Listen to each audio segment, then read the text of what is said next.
വ്യവസായ വികസന റാങ്കിങ്ങിൽ കേരളത്തിന് ചരിത്ര നേട്ടം.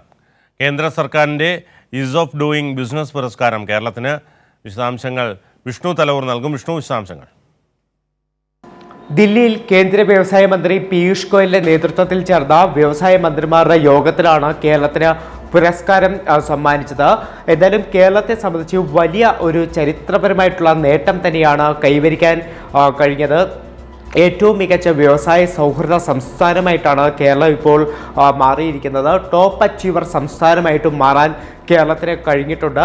കഴിഞ്ഞ 2021 28ാം റാങ്കായിരുന്നു കേരളത്തിന്. അവിടെ നിന്നാണ് പിന്നീട് അതിൻ്റെ അടുത്ത വർഷം 14ാം റാങ്കിലേക്കും ഇപ്പോൾ 1ാം സ്ഥാനത്തേക്കും കേരളത്തിന് മുന്നേറാൻ കഴിഞ്ഞതെന്ന് വ്യവസായ മന്ത്രി പി രാജീവ് തന്നെ വ്യക്തമാക്കി.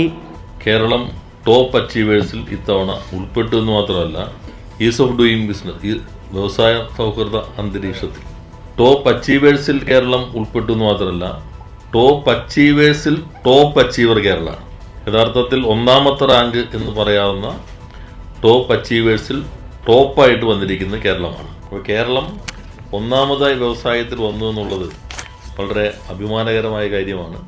കഴിഞ്ഞ 3 വർഷങ്ങളിൽ നടത്തിയ വലിയ മാറ്റങ്ങളാണ് കേരളത്തിന് ഇത്തരത്തിൽ ഒരു ചരിത്രപരമായിട്ടുള്ള നേട്ടം കൈവരിക്കാൻ കഴിഞ്ഞതെന്നാണ് വ്യവസായ മന്ത്രി വ്യക്തമാക്കുന്നത്. അതോടൊപ്പം തന്നെ ഇത്രത്തോളം വലിയൊരു നേട്ടം ഉണ്ടാക്കിയൊരു പശ്ചാത്തലത്തിൽ സംസ്ഥാനത്ത് കൂടുതൽ സംരംഭങ്ങൾ കൊണ്ടുവരുന്നതിനുള്ള ശ്രമങ്ങളും അതോടൊപ്പം തന്നെ കൂടുതൽ തൊഴിലവസരങ്ങൾ സൃഷ്ടിക്കുന്നതിനുള്ള ശ്രമങ്ങൾ ഉണ്ടാകുമെന്നും ഇപ്പോൾ സംസ്ഥാന വ്യവസായ മന്ത്രി പി രാജീവ് വ്യക്തമാക്കിയിട്ടുണ്ട്. എന്തായാലും സംസ്ഥാനം ഇത്തരത്തിൽ ചരിത്രപരമായിട്ടൊരു നേട്ടം കൈവരിക്കുമ്പോൾ അത് പ്രതിപക്ഷത്തിന് കൂടി വലിയ തിരിച്ചടിയാണ്. കാരണം കഴിഞ്ഞ കുറച്ച് നാളുകളായി തന്നെ കേരളം ഒരു വ്യവസായ സൗഹൃദ സംസ്ഥാനമല്ല എന്ന തലത്തിൽ വലിയ പ്രചരണം പ്രതിപക്ഷത്തിൻ്റെ ഭാഗത്തുനിന്നും ഉണ്ടാകുന്നുണ്ട്. അപ്പോൾ കേന്ദ്രത്തിൻ്റെ ഭാഗത്തുനിന്നും സംസ്ഥാനത്തെ കേരളത്തെ ഏറ്റവും മികച്ച വ്യവസായ സൗഹൃദ സംസ്ഥാനമായി തിരഞ്ഞെടുക്കുമ്പോൾ പ്രതിപക്ഷത്തിന് കൂടി വലിയ ഒരു തിരിച്ചടിയാണത്.